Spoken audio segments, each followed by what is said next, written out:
Hello, welcome to a brand new episode of the Chicken Box. I'm your host, Jay, solo this week, but I promise a very interesting and fun conversation.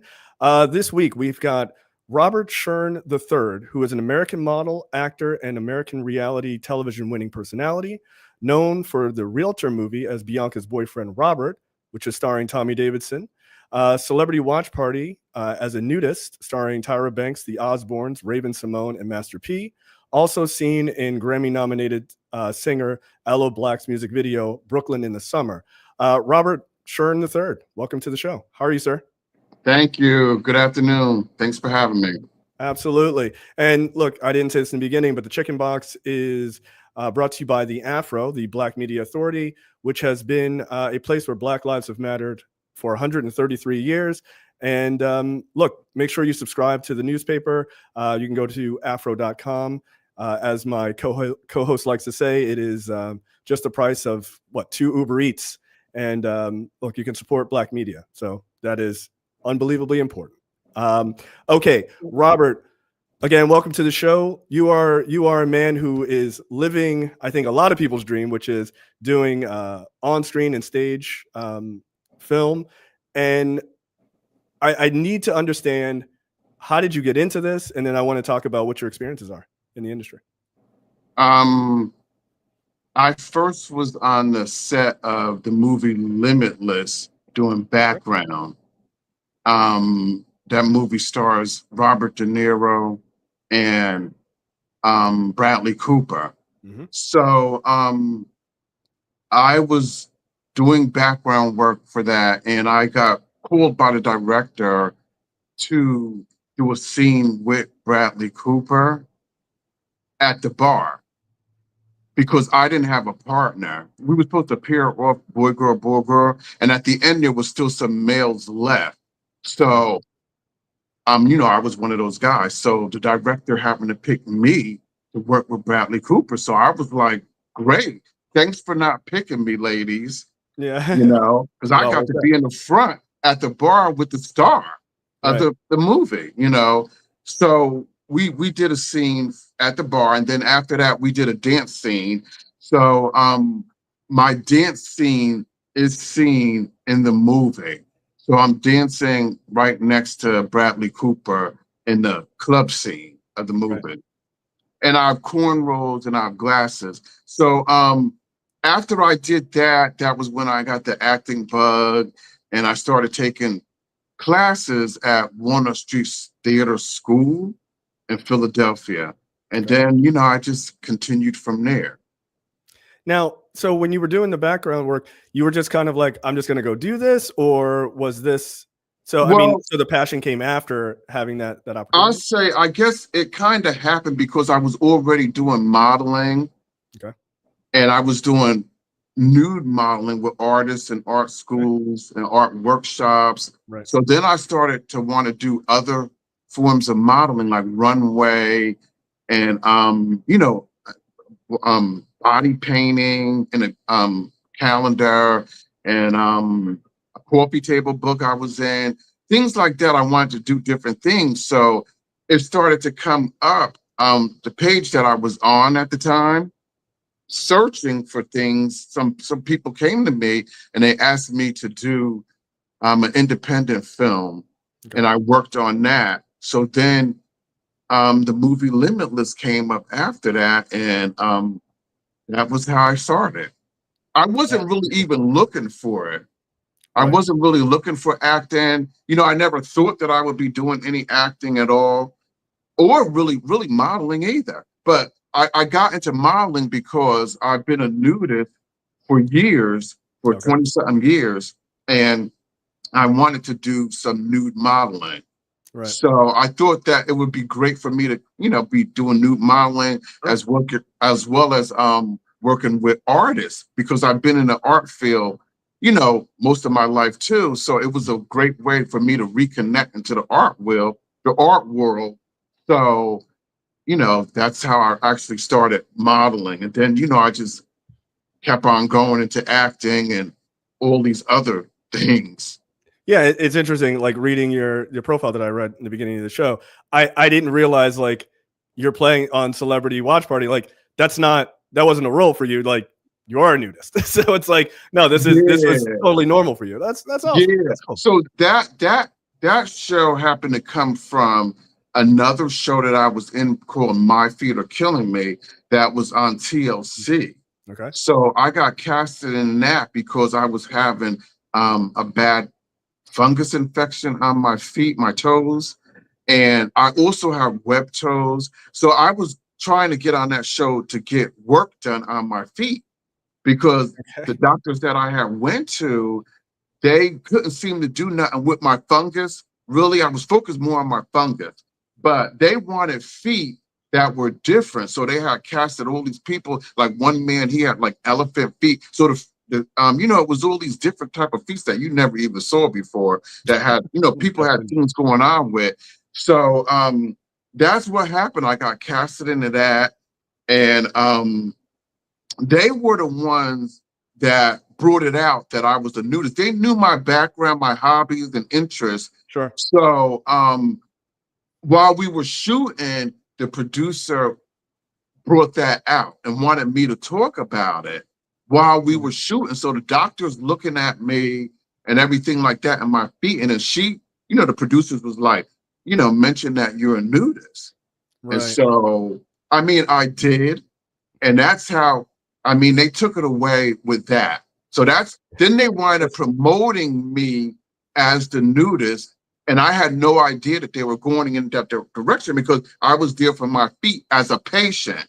Right. Right. So this is a wild line to get to Limitless. It's a hell of a story. Amazing. Yeah. So that's what happened. And like people thought like my mother, she thought that I just happened to bring it up while I'm at the doctor's office. Right. And I'm like, no, when I go to visit my doctors, I don't talk about the fact that I'm a nudist. Right. Why would you? Saying, oh, I'm a nudist. I don't say that. I'm like, that was all production, not me. I would have never said that. Yeah. But that's what sold. It sold. And then I was one of the, top 5-6 people that they promoted in all the media, like People Magazine, all those medias, the major medias, they promoted me along with some other people that had feet that were outrageous, but they promoted me as the nudist. Mm-hmm. We have a patient that's a nudist. So it sold. And then afterwards, I happened to be on Celebrity Watch Party. It wasn't planned or anything like that. We were, watching the show, and I had turned the show off because I was watching it regularly. And for some reason that day, I had it on and I turned it off. And then my friend contacted me and he's like, you're on the show. And I'm like, what? I turned on the show and there I was, and Tyra Banks is reacting to me. And me being a nudist, and Raven-Symoné is screaming like crazy about my feet and stuff like that. So I just screamed to the top of my lungs saying, oh my God, Tyra Banks is watching me? After I've been watching her for years on TV, wild. Now she's watching me. So it was so exciting to see that all of them, that you mentioned were watching me on Fox TV. Right. So I was like, it was so amazing. Like nobody told me anything. No producers contacted me about it or anything. So it was a shock to me. Just like people that I knew were watching and they were contacting me and like, wow, you're on the show. And I'm like, yeah, I'm on the show. Yeah, Wow. Okay. That was not the story I was expecting. That is a wild how to get into Hollywood story. Amazing. Yeah, yep. So it was because those producers that worked on the set of My Feet Are Killing Me, they were Emmy nominated producers. So in Hollywood, they were in LA, and I shot my scene in New Jersey. Like I didn't have to fly out there. Some people had to fly out there. I guess the ones that may have been closer to LA, they let them fly out there, but they was like, my doctor was in New Jersey. So they were like, we'll take you to him. So you don't have to fly to LA. The LA, there was 2 doctors. One was in LA and one was in New Jersey. I worked with the one in New Jersey. So yeah, I mean, I was already Okay. doing other stuff on TV, but no, I never imagined all that was going to happen from My Feet Are Killing Me. Yeah. Okay. Fair enough. So let me ask you, how many years have you been working in the industry? Like as far as from the time from Limitless, because that came out what, maybe 15 years ago, 12 years So ago? we shot Limitless in 2010. Okay. So it came out in 2011. Okay. So it's been ever since that. And then, before that, I was doing modeling for maybe about 2 to 3 years. Okay. I was Okay. doing the different forms of modeling. So okay, so the last what would you say 2012? So the last like 12 years or so, you've been steadily doing acting, I guess, Yeah. as the focus. So Well, what I is still do modeling. you I still do still that as do well? modeling. I do whatever's in entertainment that I like or feel that's a good Sure. project that Sure. I'll enjoy or like to do, I do. Yeah. Okay. So what does that look like? Because this is a black show, it's a black newspaper, black media. So I have to ask the question: What does what has been your experience as a black man in this industry, right? Because you've been in this industry through various avenues of it, right? Modeling and acting and that sort of thing. What has been your experience, good and bad, being in the industry? Like you've been in long enough to see sort of what I would say is Hollywood goes through these moments of, oh, okay, let's try to do some more diversity, right? Whether it's black folks or Asian folks or whoever, let's try to do a little bit more diversity. And then we're sort of in this weird kind of space of some of Hollywood trying to like reverse that because they don't want to, catch the ire of certain individuals in politics and things like that. What has been your experience? Has it been largely positive? Has it been kind of neutral, or what are your thoughts? Well, for me, I mean, it hasn't been easy, just like it hasn't been easy for a lot of others, Sure. including white people. Yeah. Okay. Um, but like, other people around me that I've known that is in the industry, they don't see it that way from me. They see me as the one that gets all the jobs and like I have this perfect life as an actor and a model. And I'm like, I'm doing the same thing that you're doing. I'm out there hustling, trying to get Sure. somewhere just like you. But they haven't looked at it like that. So I'm like, yeah, I still have my ups and downs, and I'm still trying to get where I want to be in the industry. So no, it's not an easy task, Right. because they don't really go by today, now, especially today. Now, before COVID, they may have went a little bit more with experience too, but now since after COVID, it seems like it's gotten even more harder because they want video auditions now. And then, before COVID, we were going in person to do audition. So you get to actually talk to, the people that are casting or producers, and they get to feel you out. They get to look at your resume, your pictures, and all that kind of stuff like that. And then they could tell you in the audition what they're looking for. If you do your audition, they'll say, oh, well, let's try it this way. Let's do it Right. that way. So that's totally gone, or is that's The pretty majority, minimized? yes. Yes, it Wow, has. that's interesting. Now, yeah, pretty much they're only doing video auditions. Now, after the first one, if you do maybe two or something like that, then they may, if they're really interested in you, then they might call you in to meet you and talk to you then. But the majority of it, it's all by videos now. So that's what it Wow. makes it even more harder because you don't really know, you can't feel anything and you don't, you're not getting no Yeah, vibes or you energy from anybody. So you're just right, doing what you feel is best. Because you're not getting no reactions from nobody. So right, you're just doing it, right. So you get no active so feedback. So the yeah. video, so the sort of the video auditions. So you're just sending in a cold version of you reading lines. Like it's not even like a Zoom type of thing. No, every once in a while, Wow. somebody might want to do Zoom. Now, when I did My Feet Are Killing Me, that's what they did. They didn't do no video audition. Everything was Zoom. And I think I did about maybe 3 Zoom interviews it Mm. was. And, It was lots of pictures. And it was, for me, it was kind of grueling because they wanted a lot of personal background information that I didn't know.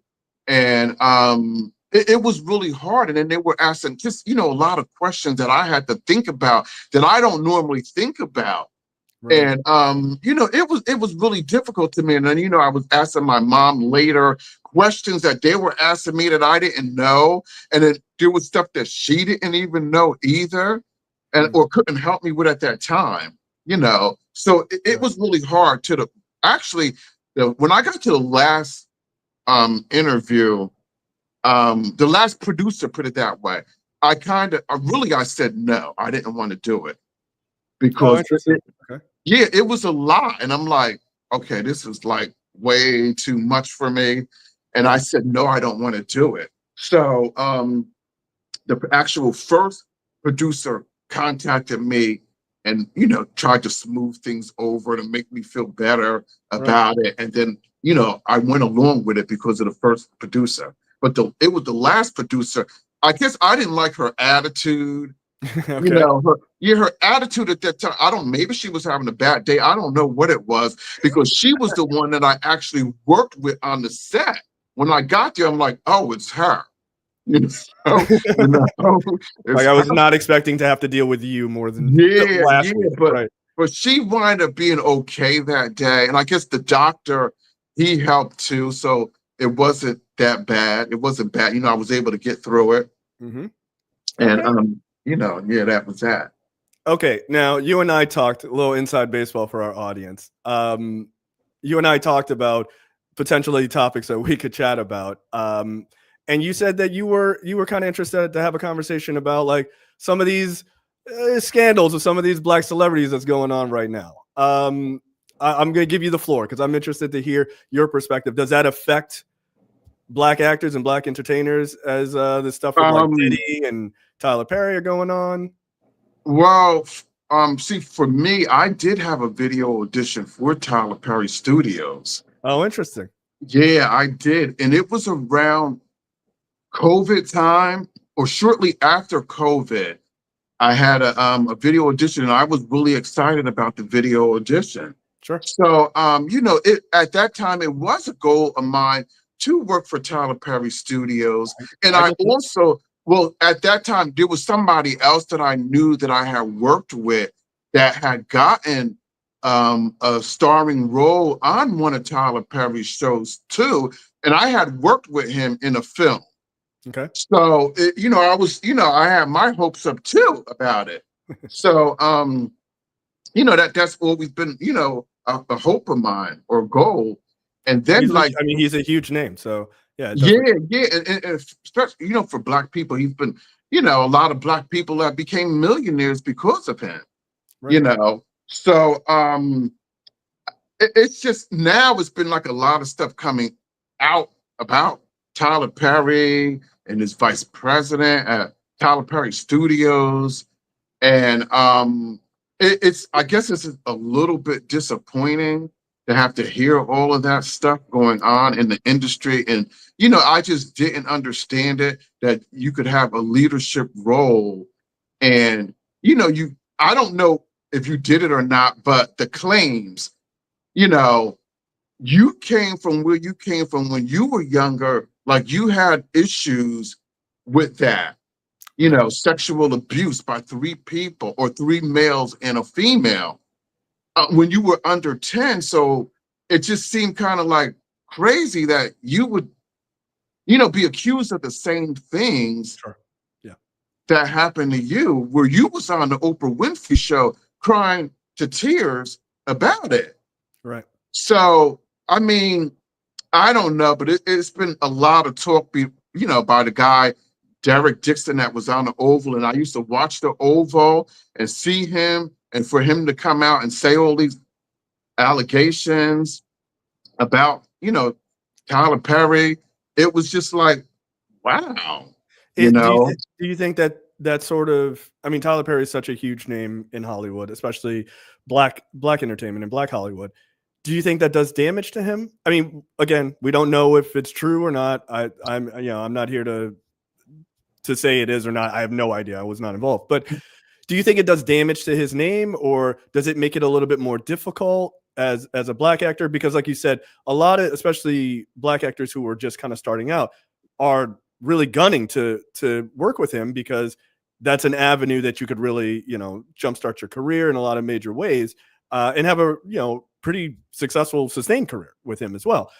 Do you think that does damage, where like people are other black actors kind of like, I don't know if I want to go that direction because I don't want to be associated with it? Or is it kind of like, I'm gonna ride this thing out and see where it goes? Like what kind of information are you? I kind of think that as an actor and they're black, it's so hard to, get your worth in the industry from the white industry, that I don't really think that they're going to care. I really don't. And there's just you don't think black entertainers will care, or white America, white Hollywood? Well, probably anybody. If he's going to give you a job, he's going to give you a job, I don't think that it's going to really matter, because it's so, like I said, it's so hard to get gigs in this industry. They'll be just so happy to get a gig, especially paying the money that he pays. Right. So I really don't think that it's going to have that much an effect. And then people will do anything for fortune and fame. Well, that's very true. They will. Like, I mean, and it's history. It's history that they do. I mean, since Harvey Weinstein, and God knows who else. Right. It goes on in the industry. The casting couch has been around for God knows how long.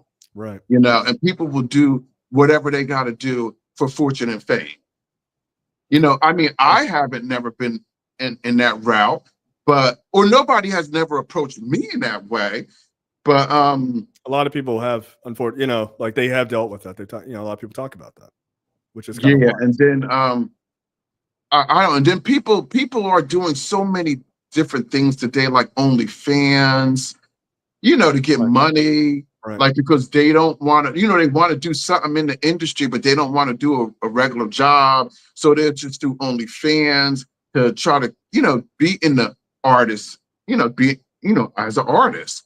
Right, so it's just a lot of things that are different, that weren't around, 15 years ago, 20 years ago. But I mean, I wouldn't, because when I first started being a nude model, the thought came across my mind about porn. And I talked to a friend of mine about it, and we were talking about it, and I agreed. I said, I don't really want to do something like that. I don't want that to be my job on my back, or on my knees, or whatever way. I'm like, I don't really think that I want that to be my job. Yeah, the money can be good, but I just don't want that to be my image. Right. And look, a lot of people, like you mentioned, like OnlyFans and things like that, a lot of people are trying to sort of transition, right? Like they get into that, they get popular on social media or whatever. They try to transition that into acting or stand-up, which is wild to me. But the world has really changed a lot in that, where I think 10, 15 years ago, people would have been like, oh, you did that? Well, you're stuck in that world. But now that's not the case. So, yeah. I mean, that brings up an actual interesting point, which is these sort of avenues into acting, avenues into entertainment have changed since you've been, since you started. Certainly, I would argue that kind of took off really during COVID. People are just home and they're like, what am I going to do for money? Yeah. So like, what is that kind of situation? Like, is there an avenue or is there a group, how do I explain this? Is there sort of like factions in the entertainment industry, like, oh, you went the traditional route, you did modeling, and then you got into acting, and it's like, oh, you did this other, the new school route of like the OnlyFans? Is there kind of like a grudge between those two worlds, or people just like you get in where you fit? To me, nothing comes up anymore now. Like, because when my show first came out, Celebrity Watch Party, and the way they reacted, and they were, the comments from My Theater Killing Me, and I was black, so they had nude pictures of me on the show, and I I didn't know that the pictures were going to be there. When they had asked me for God. pictures on the beach, right? They're like, oh, can you send us some beach pictures from, when I'm on the beach? So I figure, okay, this is TV. I can't submit anything that's close to Yeah, shady or whatever. new. I can't show Right. everything or even artistic. So I had a picture on the beach and I had a towel, in between my legs, and I'm sitting there enjoying the beach. So I'm like, okay, this picture looks safe, right? Then on Instagram, I had some other pictures that are nude artistic pictures. Mhm. They're not showing, the front, Sure, or sure. they weren't showing the back either. So they're Right. just, I'm just nude artistically doing whatever on a Right. railroad track or whatever, so I'm like, I can't send them that. So I sent them just that picture of me on the beach covered up. Then when the show came out, they actually went on my Instagram page and took some of the nude artistic Oh pictures. my God. Yeah. That's And, insane. and I was shocked about it because nobody said nothing to me about it. Like Right. they didn't say, well, we seen some pictures on Instagram that might be good. That can we use them? They didn't say anything. That the show comes on and I see the pictures up there and I'm like, they Okay. went to my Instagram page and took the picture. Now I know I'm like the pictures are public. Sure. It's And not that's I'm sure that private. right, I'm sure So that's it's their argument. open to the public, but they didn't even say that they were going to use them. So I Right. mean, I was shocked. I was really shocked Bet you were. myself. So it would have just been great that they would have, you know, Yeah, I asked mean, me or told me about it and got, my authorization. But I guess they said, well, he got them out there public. We don't need to ask them. right. And then I Exactly. did a authorization form and it had to, you could use my pictures, but I had my picture that I already gave you. You Right. never Right. said, can we get so a friend of mine was telling me to sue them. And I was like, I don't think I could do that because I know Judge Judy said if your pictures are public, you can't sue anybody. Now, a photographer told me something differently. So I'm like, Mm. well, I mean, Judge Judy, she's a judge. So, I mean, you maybe authorization, like they said, authorization. Yeah, the photographer's like, well, they need authorization. But if I would have went to court, they would have been like, well, the whole public could see your pictures. So I was Right. like, there's no way that I'm going to go through a scandal like that and put all that out there to go to court to try to get some money. Right. Right. Like the guys are doing at Tyler Perry Studios now. They, I mean, a lot of people seem to think that that's exactly what's happening. So, yeah, and yeah. I'm like, no, I did not want to do that. And I'm like, really, they did me a favor. I am a nudist, and I do have nude pictures, and I'm in a nude coffee table book. I do nude workshops, nude Right. art It's your job. schools and stuff like that. So I am a nudist. So really, they did me a favor. So I didn't look at it in a negative. It's After just they the didn't ask for shop, permission. Right. They didn't ask for your permission, which makes yeah. sense. So I want to slide topics a little bit here. You mentioned offline you work with an organization called Keep on Loving Philly, or Philly Keep on No, Loving. Philly Keep on Loving. It's from the Department of Public Health in Philadelphia. So what it is, it was in the beginning, I've been a part of it since the beginning. And it was geared towards the Black community Okay. to be healthy sexually. So to get testing for HIV, to use this new medicine called PrEP medicine, that it protects you from HIV. Then now they have a medicine called PEP, which you take after you've had sex with somebody to protect you from getting HIV. And then there's a lot of other stuff that has to do with other STDs like syphilis, gonorrhea, chlamydia, all those other ones, and condoms and testing places where you can go. And it's all free.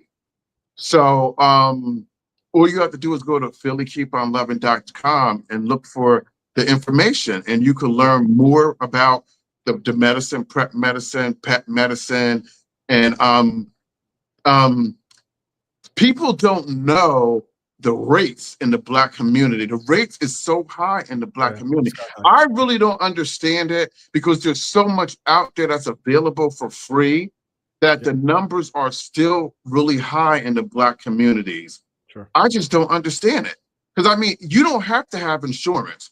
There's free materials out there for you to take, to do, you know, and people, I don't know, I guess a lot of people are afraid. Because I know I've seen before somebody online was saying they wouldn't want to know if they was HIV positive. But how could you help yourself if you don't know your status? You can't help yourself. So that's going to kill you even faster. Right. Yeah. I mean, there seems to be a lot of pretty amazing progress on PrEP drugs and things like that for folks that are HIV positive. I was actually reading just a couple months ago. I forget. I think it's Gilead, which is the pharmaceutical company. Yeah. They have one they're doing a major testing now. That's like you take 2 shots a year, and then like that's it. Well, that is out now. The shot that's out now. Yeah, the shot. I mean, we could in our lifetime really see that largely eradicated. That one, the shot. They have one that's like every 3 months. Yeah. You take the shot. You go to your doctor, and they give you the shot, so you don't have to take any pills. You know. Orally, you already got the shot in you, but you're still supposed to protect yourself against the other STDs. Of course, that protects you against. And that's everybody, right? And that's for everybody. Yeah, I mean, then, look, how did you connect with that organization? Sorry to cut you. Really, that was an audition that I did with my friend. We went together, and they liked us so much that they casted us together in it. Cool. And you know, we've been doing it. Like I said, we started out in 2019, and we just did another shoot with them now that just came out, and we were on billboards again. And there's a new video that just came out for that too. So yeah, it was through a casting, and I thought it was interesting, and I thought it was, you know, a good thing to get involved with. And 100%. Yeah. You know, and now I seen Tamar on a show, and she mentioned that Tamar Braxton, she mentioned that she's taking PrEP medicine because she doesn't trust men. Oh, just as a generality. Oh, interesting. So she takes it, even if, you know, she's not seeing anybody right this minute, but she's taking the medicine just in case, just to be, you know, prepared to protect her health. And she was trying to like get other, you know, women celebrities to use it as well.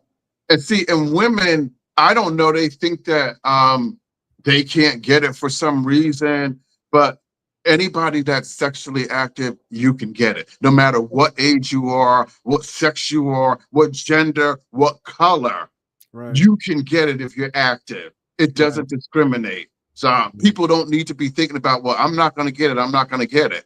You know, but the Black community, they need to get tested, and they need to know their status and start, you know, getting involved with their, you know, their health and be more sexual aware of what's going on.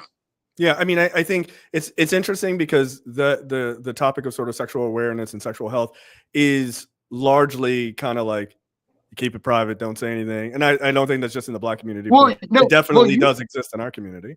And it's nice to be able to openly say these things. You don't have to go and be telling the whole world about your status. Right. You're going to the doctor. The doctor's not going to be telling the whole world about it. It's between you and the doctor. And they have forms for you to fill out that even if you had to go to the hospital, that, you know, whether or not you want to check the box that you want whoever your caretaker to know or not. So your caretaker don't even have to know. Right. Yeah, your caretaker. So it just could be between you and your doctor. So there's nothing to be afraid of. People just need to stay healthy. That's what they need to do and stop spreading, you know, all these diseases in the Black community. Yeah. No, I agree. I mean, I'm happy I'm out of the game. I am married and I have been for a long time, but I know, but a lot of married people think that nothing can happen. I'm not saying you. No, I hear you. There's a lot of married people think, oh, it's not going to happen to me. I'm safe because my spouse is not going to cheat on me. Right. And there's a lot of spouses that cheat on their spouses. Yeah. No, that's We true. hear it all the time. Right. So No, you that's never fair. know what's actually going on with somebody. You don't. Yeah. I'm not saying it about you. I'm just saying in general. Yeah, People no, I hear don't you. know what's going on with their spouse. You know, you think that they go on someplace and they go on some other place to be with somebody else. Right. You know, I'm just keeping it real. Yeah, no, that's totally fair. Totally fair. Yeah. So, okay. So what our segment now that we normally do is sort of get on the box, right? I'm going to go first and give my little spiel, and then I want you to tell people what you want them to take away from the interview. So, look, I'll hop on the box here. Look, one, your point about, you know, taking care of your sexual health in the Black community, I think is an excellent point, right? I think that we largely just go, don't talk about it or whatever. But like what you said is you don't even have to be public about what your status is. You just go take care of yourself. And if everybody has that attitude, you could kind of fix this, right? If everybody is responsible for themselves as individuals, that can go a long way. And just openly being aware of these services and things, I think is incredibly important. No matter what your race, your gender, your sexual orientation, whatever, doesn't matter. Everybody needs to be responsible for these things. And then your story into the entertainment industry, I think is a fascinating one, right? Like, you didn't start out in this sort of like, I'm going to go do these interviews or these, these auditions. You kind of went through a different avenue. Some of it you weren't even expecting, right? Which to me tells me sometimes you have to just sometimes opportunities find you, and then you take those opportunities. And if you got in your case, the acting bug, run with it, because you never know how it's going to work out. So just be open to those things happening. So look, I think your story is super fascinating, Robert. Really fun to listen to. It's pretty wild, but also very fun and interesting. So I would advocate for people to check out your work that I mentioned in the beginning, and look forward to seeing you in other things. So it is now your turn to get on the box.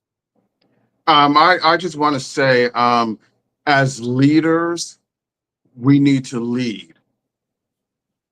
That's what we need to do, and stop trying to coerce people or get involved with people under you sexually, and just lead. Because I want to say that when I was a property manager and I owned my own property, I never got involved with the people that I rented in a personal way. Now, there was one of my tenants that was behind in the rent, asked me to sleep with her. Oh. And I was just like, no way, I'm not trying to do that. I'm not mixing business with pleasure, because you're not going to have that power over me. Right. And then when it was time to go to court, he had nothing on me, Right. you know? And that's the way you should keep it. Keep it as a leadership, and then they won't have no power on you later. Right. You know, as long as you keep on wanting to do what you want to do and coerce people and harass people sexually and have sex with people, they could use that on you. Right. So just be leaders. If you're a leader, just lead.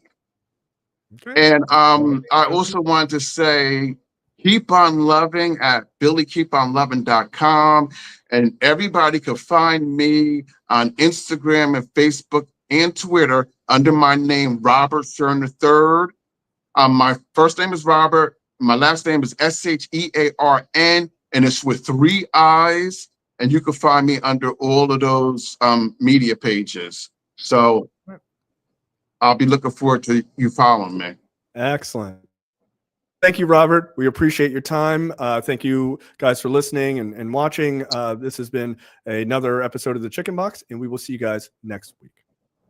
Okay.